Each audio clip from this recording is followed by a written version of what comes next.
அடிப்படை சட்டங்கள், ஆவணங்கள் பற்றி தெரிந்து கொள்ள வின் லா சேம்பர் யூடியூப் சேனலை பாருங்கள். சப்ஸ்கிரைப் செய்யுங்கள்.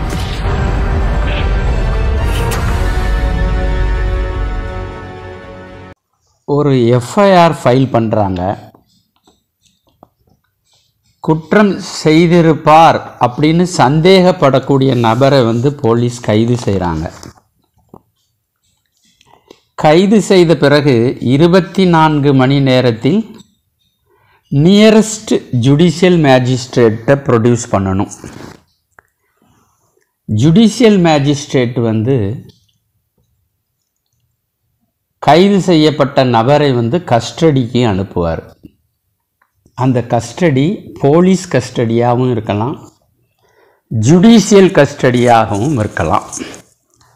ஜுடிஷியல் கஸ்டடி அப்படிங்கிறது நீதிமன்ற காவல், நேரடியாக பிரிசன் சிறையில் அடைப்பது.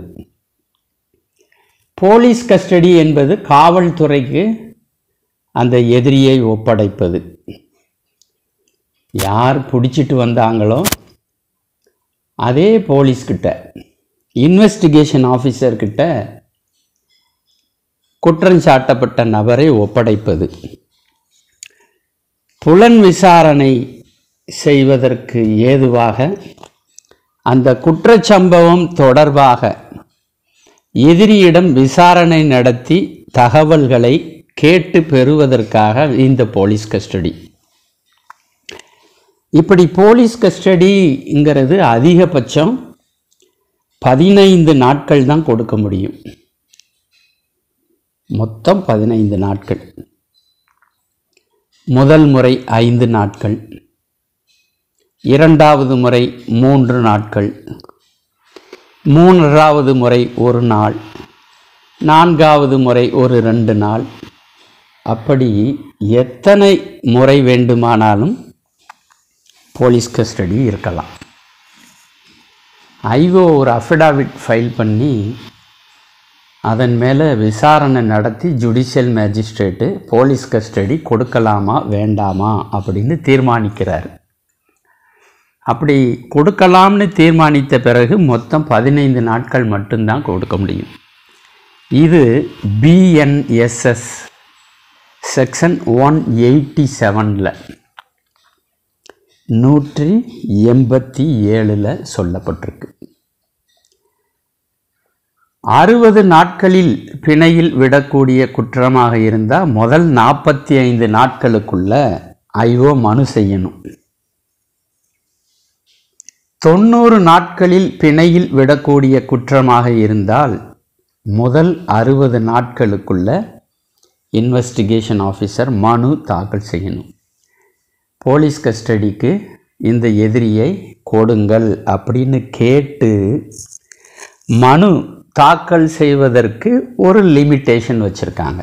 அதுதான் 45 நாள் அல்லது 60 நாளாக செக்ஷன் 187 சொல்லப்பட்டிருக்கு. குற்றத்தை நிகழ்த்தியதாக கருதப்படும் அல்லது சந்தேகிக்கப்படும் நபரை போலீஸ் கைது செய்யலாம். அப்படி காவல்துறையினர் கைது செய்வதற்கு பொதுமக்கள் உதவி செய்ய வேண்டும் அப்படின்னு BNSS செக்ஷன் 31 சொல்லுது. செக்ஷன் 31 டைட்டில் என்ன? Public when to assist magistrate and police. காவல்துறையினருக்கும் நீதித்துறை நடுவருக்கும் பொதுமக்கள் எப்போது உதவியாக இருக்க வேண்டும். காரணத்தை சொல்லி போலீஸ் உதவி கோருகிறது. அப்படி காரணம் இருக்கிறதுன்னு நம்புகிற சூழ்நிலையில் பொதுமக்கள் முடிந்த உதவியை கட்டாயமாக செய்ய வேண்டும். போலீஸாருடைய கோரிக்கையை நிராகரிக்க கூடாது அப்படின்னு செக்ஷன் 31 சொல்லப்பட்டிருக்கு.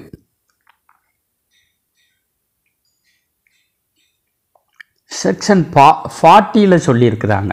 செக்ஷன் 40 BNSS ஒரு நபர் நான் பெயிலபிள் மற்றும் காக்னைசபிள் அஃபென்ஸ் ஒன்று செய்திருக்கிறார். அந்த சூழ்நிலையில் அவ்வாறு குற்றம் செய்தவரை தனி மனிதர்களும் கைது செய்யலாம். இண்டிவிஜுவல்ஸ், பப்ளிக் இண்டிவிஜுவல்ஸ் கைது செய்யக்கூடிய உரிமையை செக்ஷன் 40 வழங்கப்பட்டிருக்கு. கன்ஃபஷன் ஸ்டேட்மெண்ட்னு கேள்விப்பட்டிருப்போம். 2 வகைப்படும். Judicial confession, extra judicial confession. நீதித்துறை நடுவரிடம் கைது செய்யப்பட்ட ஒரு நபர் அல்லது குற்றம் சாட்டப்பட்ட ஒரு நபர் குற்றத்தை ஒப்புக்கொண்டு கொடுக்கிற வாக்குமூலம். பழைய சிஆர்பிசியில் 164 ஸ்டேட்மெண்ட் அப்படின்னு சொல்லுவோம். ஜுடிஷியல் மேஜிஸ்ட்ரேட்டை வாக்குமூலம் கொடுத்திருந்தா அது ஜுடிஷியல் கன்ஃபஷன். ஜுடிஷியல் மேஜிஸ்ட்ரேட்டை தவிர வேறு நபர்களிடம் கொடுக்கிற கன்ஃபஷன் எக்ஸ்ட்ரா ஜுடிஷியல் கன்ஃபஷன். இது செக்ஷன் 183 சொல்லப்பட்டிருக்கு. BNSS section 183. இதில் இந்த கன்ஃபஷன் ஸ்டேட்மெண்ட்டை ஜுடிஷியல் மேஜிஸ்ட்ரேட் ரெக்கார்ட் பண்ணும்போது எதிரியுடைய வழக்கறிஞரும் நீதிமன்றத்தில் ஆஜராகி இருக்கலாம். Confession to be recorded in presence of advocate of accused. எதிரிக்கு ஒரு உரிமையை கொடுத்துருக்குறாங்க. நீதிமன்றத்தில் எதிரி ஒப்புதல் வாக்குமூலத்தை கொடுக்கும்போது எதிரியினுடைய வழக்கறிஞர் உடன் இருக்க அனுமதிக்கப்படுகிறது. இது செக்ஷன் 183. ஜுடிஷியல் மேஜிஸ்ட்ரேட் மட்டும்தான் கன்ஃபஷனை ரெக்கார்ட் பண்ணுறதுக்கு உரிமை வழங்கப்பட்டிருக்கு, அதிகாரம் வழங்கப்பட்டிருக்கு. போலீஸ் ஆஃபீஸர் கன்ஃபஷனை ரெக்கார்ட் பண்ணலாமா? போலீஸ் கன்ஃபஷன் ரெக்கார்ட் பண்ணக்கூடாது. இப்போ சில குற்றங்களை பொறுத்து நீதித்துறை நடுவர் காக்னைசன்ஸ் எடுப்பதற்கு லிமிட்டேஷன் சொல்லப்பட்டிருக்கு. இது செக்ஷன் 517 நாம் இப்போ பார்க்குறது. லிமிட்டேஷன் முடிகிற நாளில் நீதிமன்றத்துக்கு ஹாலிடே. லிமிட்டேஷன் ஹாலிடே முடிந்து நீதிமன்றம் ஓப்பனிங் ஆகிற தேதி வரை தொடர்கிறது. இப்போ ஒரு ஞாயிற்றுக்கிழமையில் லிமிட்டேஷன் முடியுது. செக்ஷன் 517 என்ன சொல்லுது? அந்த லிமிட்டேஷன் மறுநாள் திங்கட்கிழமை நீதிமன்றம் திறக்கும் வரை நீட்டிக்கப்படுகிறது. Exclusion of day on which court is closed. எந்தெந்த தேதிகளில் கடைசியாக இருக்கக்கூடிய தேதி, நடுவில் வரக்கூடிய தேதியை பற்றி சொல்லலை. அந்த லிமிட்டேஷன் முடிகிற நாள் விடுமுறை நாளாக இருந்தால் அதனை தொடர்ந்து வருகிற வேலை நாள் வரை லிமிட்டேஷன் தொடர்கிறது. The time limit is extended when the court is closed. எதுவரை எக்ஸ்டென்ஷன்? கோர்ட்டு திறக்கிற நாள் வரைக்கு லிமிட்டேஷனுக்கு எக்ஸ்டென்ஷன் கொடுக்குறாங்க. இப்போ ப்ளீ பார்கெய்னிங் பிஎன்எஸ்எஸ் 2023 சொல்லப்பட்டிருக்கு. ஒரு ப்ளீ பார்கெய்னிங் அப்படிங்கிறது எதிரி அல்லது குற்றம் சாட்டப்பட்ட நபர் அந்த குற்றத்தை ஒப்புக்கொண்டு அதன் அடிப்படையில் ஏதோ ஒரு தண்டனையை கொடுத்து கேஸை முடிக்கணும். Plea bargaining. அப்படி ப்ளீ பார்கெய்னிங்க்கு எதிரி விண்ணப்பம் செய்கிறார். விண்ணப்பம் செய்யக்கூடிய அந்த வழக்கில் சொல்லப்பட்டிருக்கக்கூடிய சார்ஜஸ், குற்றச்சாட்டுக்கள் ஒன்றுக்கும் பனிஷ்மெண்ட் உண்டு, கன்விக்ஷன். அந்த பனிஷ்மெண்ட்டு 7 வருஷம் இருக்கலாம், 6 வருஷம் இருக்கலாம், 3 வருஷம் இருக்கலாம், அல்லது தூக்கு தண்டனையாக இருக்கலாம். இப்படி பல்வேறு குற்றச்சாட்டுக்கள் இருக்குது. ஆனால் எல்லா கேஸ்லேயும் வந்து ப்ளீ பார்கெனிங் பெட்டிஷன் ஃபைல் பண்ண முடியாது. அந்த கேஸில் இருக்கக்கூடிய சார்ஜஸில் மேக்சிமம் பனிஷ்மெண்ட் வந்து 7 வருஷத்து இருக்கணும். 7 வருடங்களுக்கு கீழ் தண்டனை விதிக்கக்கூடிய குற்றங்கள் தொடர்பான வழக்காக இருக்க வேண்டும். Section 290 application for plea bargaining. Plea பார்கெனிங்காக விண்ணப்பம் செய்யும்போது அந்த வழக்கு வந்து 7 வருடங்களுக்கு குறைவான தண்டனை விதிக்கக்கூடிய குற்றம் தொடர்பான வழக்காக இருக்க வேண்டியது அவசியம். இதில் லெஸ் தேன் 7 years இம்ப்ரிசன்மெண்ட் அப்படிங்கிறத தான் ஞாபகத்தில் வச்சுக்கணும். இப்போ ஒரு எதிரி வந்து குற்றவாளின்னு நீதிமன்றம் முடிவு பண்ணுது, ஃபவுண்ட் கில்ட்டி. வழக்கில் சாட்சிகள் விசாரணை முடிஞ்சு 313 முடிஞ்சு ஆர்கியூமெண்டெல்லாம் முடிஞ்சு ஜட்ஜ்மெண்ட்டு சொல்லும்போது அந்த எதிரி குற்றவாளி தான் அப்படின்னு நீதிமன்றம் முடிவு செய்யுது. சில சிறிய குற்றங்களை பொறுத்தவரையில் அந்த எதிரி குற்றவாளியாக இருந்தாலும் கூட நான் இனிமேல் கொஞ்ச நாளுக்கு தப்பு எதுவும் செய்ய மாட்டேன் அப்படின்னு ஒரு பாண்டு எழுதி தாரேன்னு சொல்கிறாரு. அப்போ நீதிமன்றம் விரும்புகிற போது அல்லது போதிய முகாந்திரம் இருக்கும்போது குற்றவாளியிடமிருந்து ஒரு பாண்டு, ஒரு பிணை எழுதி வாங்கிட்டு அவரை விட்டுறலாம். அப்போ அந்த பாண்டு எழுதி வாங்கிறது எந்த மாதிரியான வழக்குகளில் வாங்கலாம் அப்படிங்கிறது தெரியணும். அதே மாதிரி இந்த பாண்டு எதற்காக வாங்குகிறோம்? இந்த தீர்ப்பு சொன்ன தேதியிலிருந்து அடுத்து வரக்கூடிய ஒரு குறிப்பிட்ட காலத்திற்கு எந்த குற்றத்திலும் ஈடுபட மாட்டேன்னு உறுதி சொல்கிறாரு. அமைதியாக இருப்பேன். அப்போ இது எவ்வளவு காலத்துக்கு அவரை கட்டுப்படுத்தக்கூடியதாக இந்த பாண்டு இருக்கலாம்?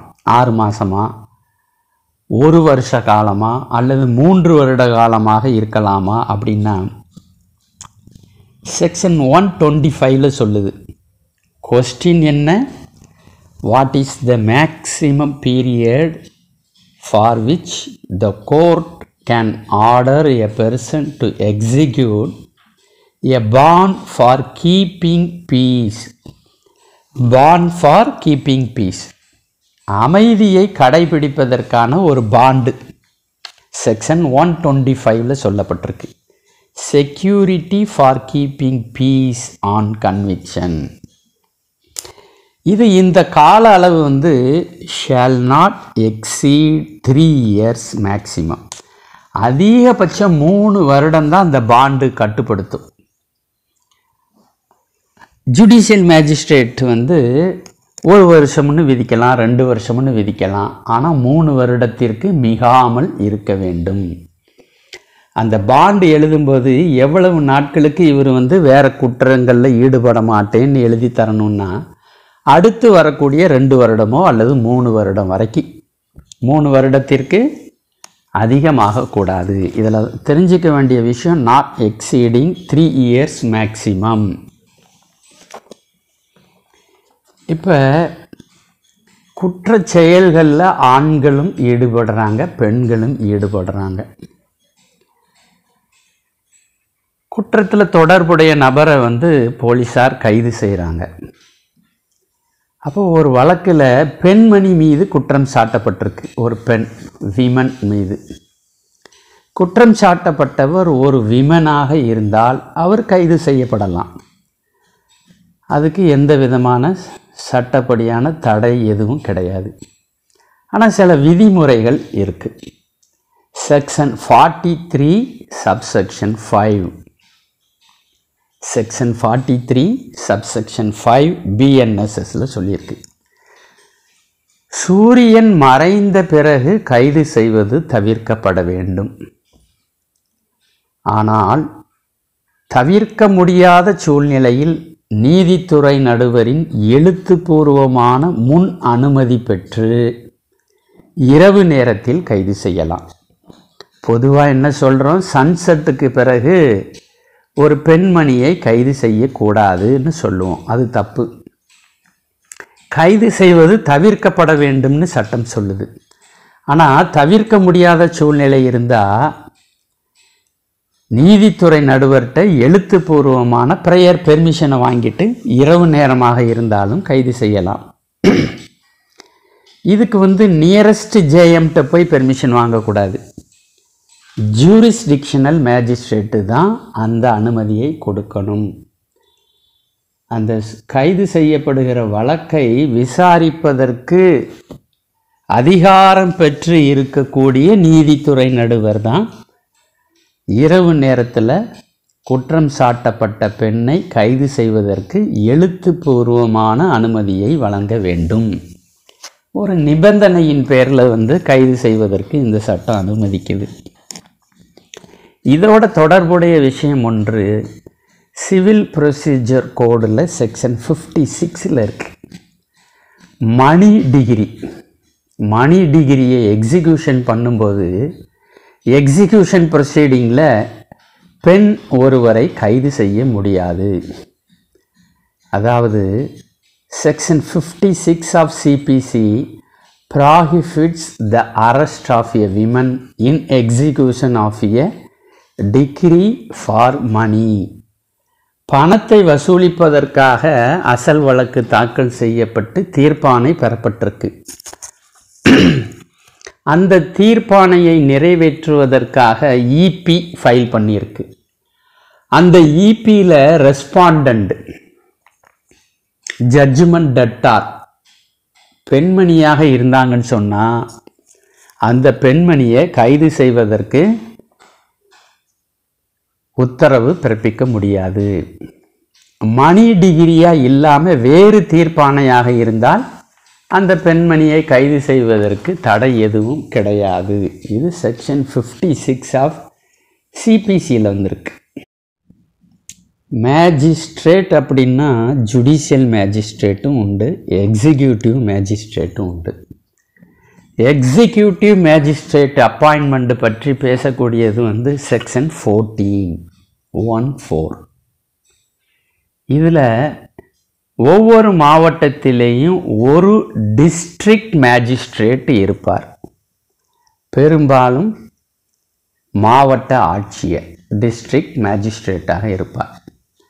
பல்வேறு எக்ஸிக்யூட்டிவ் மேஜிஸ்ட்ரேட்டை அப்பாயிண்ட் பண்ணலாம். இது செக்ஷன் 14.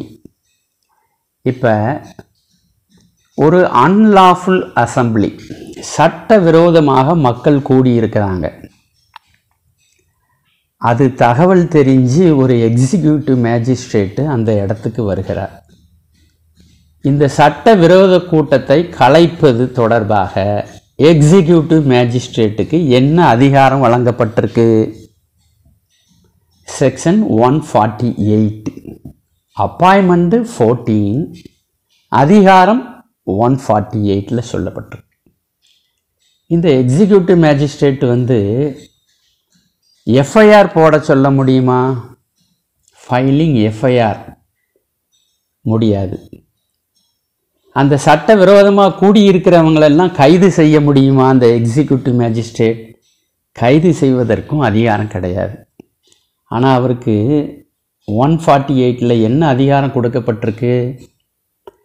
காவல்துறையினரை கூப்பிட்டு இந்த சட்டவிரோத கூட்டத்தில் இருக்கக்கூடிய உறுப்பினர்களை கைது செய்யுங்க அப்படின்னு கைது செய்வதற்கு உத்தரவு போட முடியாது. ஆனால் அந்த கூட்டத்தை கலைக்க வேண்டும், டிஸ்பர்ஸ் த அசம்பிளி. அது அன்லாஃபுல் அசம்பிளியாக இருக்கணும்.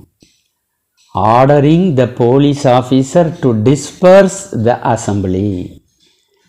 இந்த சட்டவிரோத கூட்டத்தை கலைக்குமாறு காவல்துறையினருக்கு உத்தரவிடுவது மட்டும்தான் எக்ஸிக்யூட்டிவ் மேஜிஸ்ட்ரேட்டுக்கு வழங்கப்பட்டிருக்கக்கூடிய அதிகாரம்.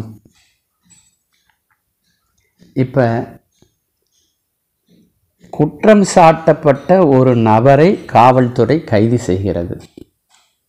கைது செய்யப்பட்ட நபருக்கு ஏன் கைது செய்யப்படுகிறார், என்ன வழக்கில் கைது செய்யப்படுகிறார் என்பதை கைது செய்யும் அதிகாரி எடுத்து சொல்லணும். அதே மாதிரி கைது செய்யப்படுகிற நபருக்கு ரைட் டு பெயில், பிணையில் செல்லக்கூடிய உரிமை இருக்குங்கிறதையும் சொல்லணும். ஏன் உங்களை கைது செய்கிறோம், என்ன கேஸில் கைது செய்கிறோம், உங்களுக்கு பெயிலில் செல்லக்கூடிய உரிமை உண்டு அப்படின்னு இந்த விஷயங்களை எல்லாம் கைது செய்கிற காவல் அதிகாரி அந்த இடத்திலேயே தெரியப்படுத்த வேண்டும். இது எதிரிக்கு இருக்கக்கூடிய உரிமை. Section 47 grounds of arrest, right to bail, இந்த இரண்டையும் எடுத்து சொல்ல வேண்டும். பெயிலபிள் அஃபென்ஸ் அப்படின்னு சொன்னால் இது பெயிலபிள் குற்றம், அதனால் நீங்கள் பெயிலில் செல்வதற்கு உரிமை இருக்குது அப்படிங்கிறத அந்த நபருக்கு எடுத்து சொல்லக்கூடிய கடமை, பொறுப்பு கைது செய்கிற காவல் அதிகாரிக்கு உண்டு. சட்டம் என்ன சொல்லுதுன்னா, எல்லாரையும் கைது செய்ய முடியாது. கைது செய்யப்படுவதிலிருந்து சிலருக்கு விதிவிலக்குகள் வழங்கப்பட்டிருக்கு. செக்ஷன் 42ல் armed forces, air force, navy, military, border security force, இந்த மாதிரி இருக்கக்கூடிய உறுப்பினர்களுக்கு ஒரு ப்ரொடெக்ஷன் ஃப்ரம் அரெஸ்ட் கொடுத்துருக்கு. அது செக்ஷன் 42ல் சொல்லப்பட்டிருக்கு, ஆர்ம்டு ஃபோர்ஸஸ். இப்போ கிரிமினல் கோர்ட்டுகளுக்கு என்னென்ன அதிகாரங்கள் இருக்குங்கிறது நமக்கு தெரியணும். பவர் ஆஃப் கிரிமினல் கோர்ட்ஸ், இது பிஎன்எஸ்எஸ்ல சாப்டர் 3ல் சொல்லப்பட்டிருக்கு. செக்ஷன் 21லிருந்து 29 முடிய இருக்கு. செக்ஷன் 21ல் என்னென்ன நீதிமன்றங்கள் அப்படிங்கிற விவரங்கள் தரப்பட்டிருக்கு. மாண்புமிகு உயர் நீதிமன்றம், அமர்வு நீதிமன்றங்கள், முதலாவது ஷெட்யூலில் சொல்லப்பட்டுள்ள நீதிமன்றங்கள், 3 வகையான நீதிமன்றங்கள் சொல்லப்பட்டிருக்கு. High court, court of sessions, first ஷெட்யூலில் சொல்லப்பட்டுள்ள நீதிமன்றங்கள். இந்த செக்ஷன் 21ல் நாம் தெரிந்து கொள்ள வேண்டிய இன்னொரு விஷயம், சில நீதிமன்றங்களில் முடிந்த வரைக்கு பெண் நீதிபதிகளை நியமனம் செய்யணும்னு சொல்லுது. பெண்களுக்கு எதிரான குற்றங்கள், குழந்தைகளுக்கு எதிரான குற்றங்கள், இவற்றை பெண் நீதிபதிகளால் முடிந்தவரை விசாரிக்கப்பட வேண்டும்னு சொல்கிறாங்க. பாரதிய நியாய சங்கீதா பிஎன்எஸ்ல செக்ஷன் 64லிருந்து 71 வரை சொல்லப்பட்டிருக்கக்கூடிய குற்றங்களை, அந்த குற்றங்கள் தொடர்பான வழக்குகளை விசாரிப்பதற்கு முடிந்தவரை பெண் நீதிபதிகள் நியமனம் செய்ய வேண்டும். என்னென்ன குற்றங்கள் பிஎன்எஸ்ல 64லிருந்து 71 வரைக்கும் உள்ள குற்றங்கள். அப்புறம் செக்ஷன் 22 பிஎன்எஸ்எஸ் என்ன சொல்லுது, ஹைகோர்ட்டுக்கு தண்டனை, எந்த மாதிரியான தண்டனைகளை விதிக்கலாம், பிஎன்எஸ்எஸ்ல சொல்லப்பட்டிருக்கக்கூடிய அனைத்து வகையான தண்டனைகளையும் விதிக்கக்கூடிய அதிகாரம் உண்டு. செக்ஷன் 23 சப்செக்ஷன் 1ல் சீஃப் ஜுடிஷியல் மேஜிஸ்ட்ரேட், இவர் ஒரு வழக்கு விசாரணையை முடித்து 7 ஆண்டுகள் வரை சிறை தண்டனை விதிக்கலாம். 7 ஆண்டுகள் வரைக்கு சிறை தண்டனை விதிக்கக்கூடிய அதிகாரம் சிஜேஎம்க்கு உண்டு. ஜுடிஷியல் மேஜிஸ்ட்ரேட்டை 2ஆக பிரிக்கிறாங்க.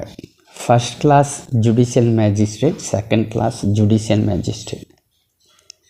நம்ம தமிழ்நாடு மாநிலத்தை பொறுத்த வரைக்கும் ஃபர்ஸ்ட் கிளாஸ் மேஜிஸ்ட்ரேட்ஸ் மட்டும்தான்.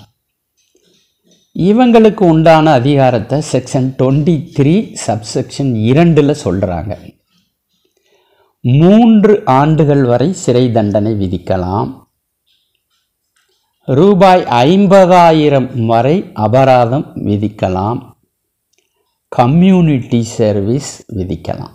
கம்யூனிட்டி சர்வீஸ்னு புதுசாக அறிமுகப்படுத்தியிருக்கிறாங்க. இந்த கம்யூனிட்டி சர்வீஸ்னால் என்னங்கிறதுக்கு டெஃபினிஷன் வந்து பாரதிய நியாய சங்கீதால இல்லை, பாரதிய நாகரிக் சுரக்ஷா சங்கீதால செக்ஷன் 23ல் எக்ஸ்பிளனேஷனில் சொல்லியிருக்கிறாங்க வாட் இஸ் கம்யூனிட்டி சர்வீஸ். அப்போ கம்யூனிட்டி சர்வீஸ்க்கு டெஃபினிஷன் எங்கே இருக்குது? BNSS செக்ஷன் 23ல் ஒரு நபர் குற்றவாளியாக தீர்மானிக்கப்பட்டிருக்க வேண்டும், ஃபவுண்ட் கில்ட்டி. இது ஃபஸ்ட்டு ரெக்குவயர்மெண்ட்டு. ரெண்டாவது, இந்த சமூகத்தின் நலனுக்காக நீதிமன்றம் சொல்லுகிற வேலை தான் கம்யூனிட்டி சர்வீஸ். எந்த மாதிரியான வேலையை சொல்லலாம்? நீதிமன்றம் ஒரு சமூக மேம்பாட்டிற்காக சொல்லுகிற வேலை எல்லாமே கம்யூனிட்டி சர்வீஸ் தான். இந்த சேவையை செய்யும்போது குற்றவாளிக்கு ஏதாவது பணம் சம்பளம் கிடைக்குமா? கிடைக்காது. No remuneration. கம்யூனிட்டி சர்வீஸில் ஈடுபடும் போது அதில் ஈடுபட்ட நபருக்கு சம்பளமாகவோ பணமாகவோ எதுவும் கிடைக்காது. செக்ஷன் 24 வந்து டிஃபால்ட் சென்டென்ஸ் விதிக்கிறத பற்றி சொல்லுது. எந்த ஒரு குற்ற வழக்குலையும் தீர்ப்பு சொல்லும்போது சிறை தண்டனை விதிக்கிறாங்க, அபராதம் கட்டுவதற்கும் சொல்கிறாங்க, ஃபைன் இம்போஸ் பண்ணுறாங்க. இப்போ சிறை தண்டனை விதிக்கிறாங்க இல்லையா, அது வந்து சப்ஸ்டான்டிவ் சென்டென்ஸ். இப்போ 506 Part 2 ப்ரூஃப் ஆகிருக்கு. 2 ஆண்டுகள் ஜெயில் தண்டனை விதிக்கிறாரு, ஒரு 5,000 ரூபாய் அபராதமும் விதிக்கப்படுகிறது. இதில் அந்த 2 ஆண்டுகள் சிறை தண்டனை என்பது சப்ஸ்டான்டிவ் சென்டென்ஸ். இப்போ 5,000 ரூபாய் அபராதத்தை கட்ட சொல்லியிருக்கிறாங்க நீதிமன்றம்.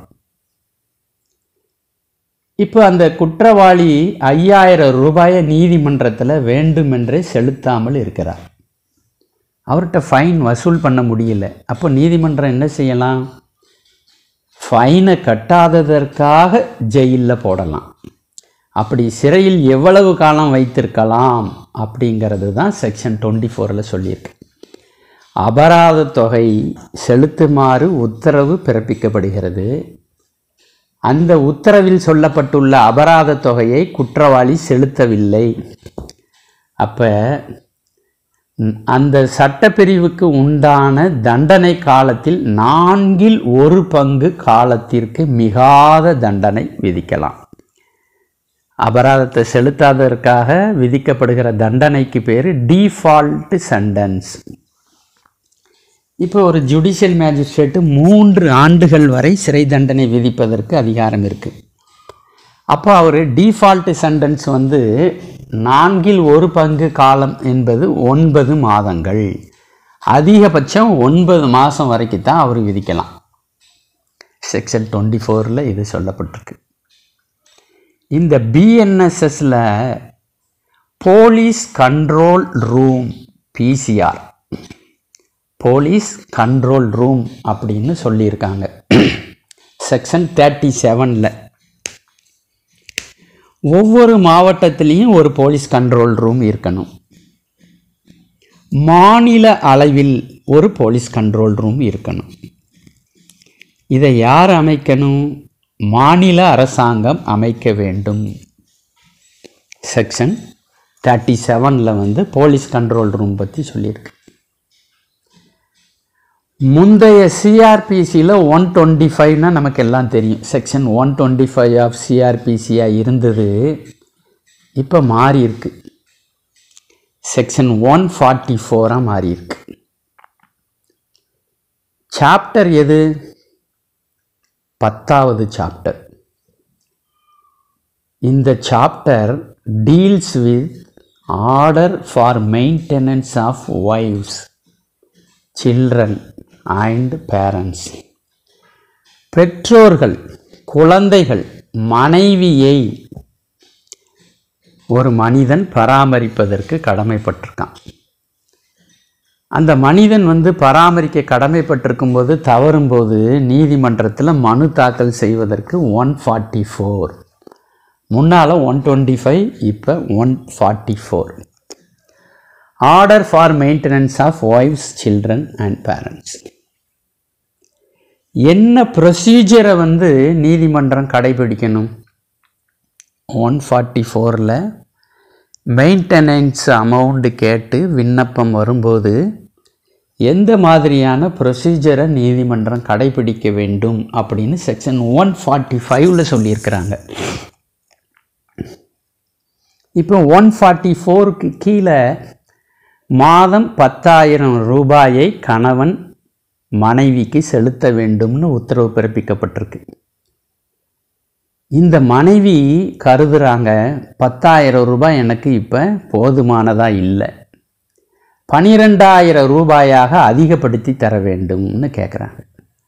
அப்போ ஏற்கனவே பிறப்பிக்கப்பட்ட அந்த உத்தரவில் ஒரு ஆல்ட்ரேஷன், அந்த ஆல்ட்ரேஷன் செய்வதற்கு அனுமதி பிரிவு 146ல் இருக்குது அதிகாரம்.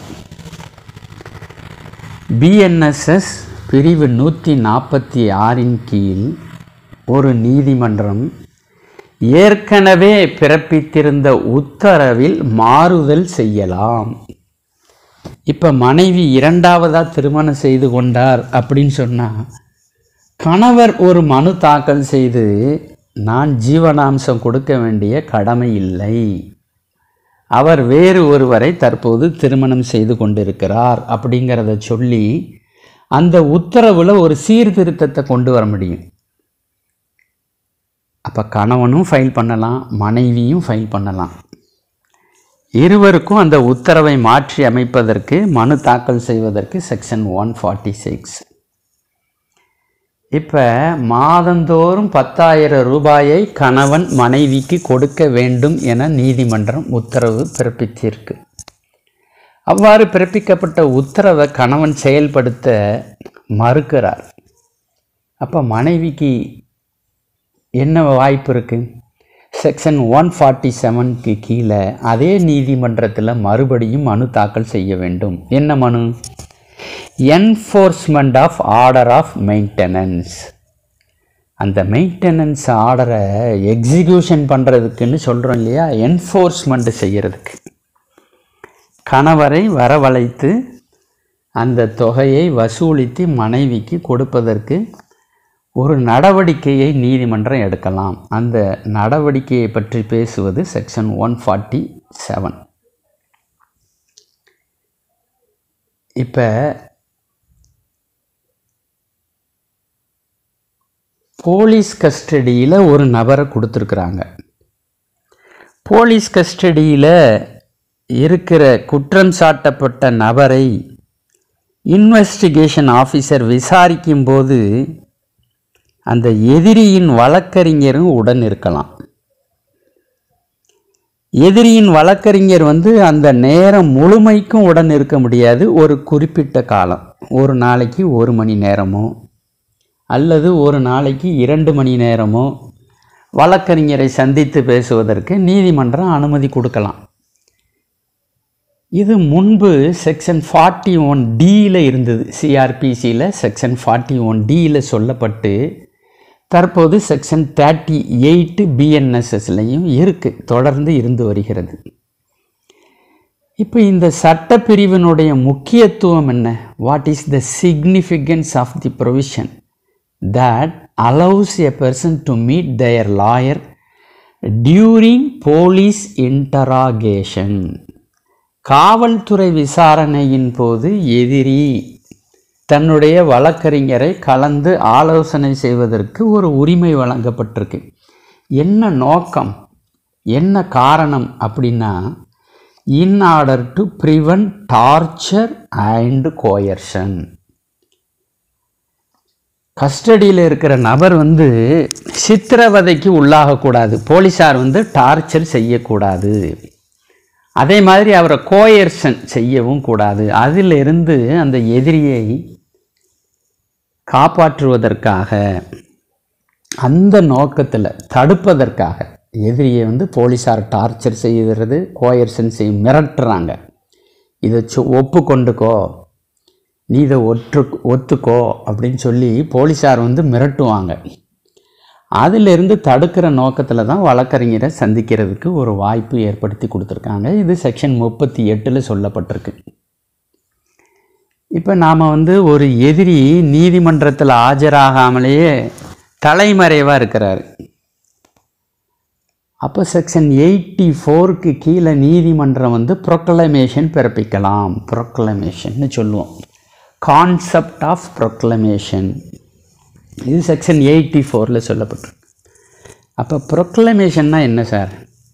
ப்ரொக்ளமேஷன் என்பது nothing but an order for an absconding person to appear before the court.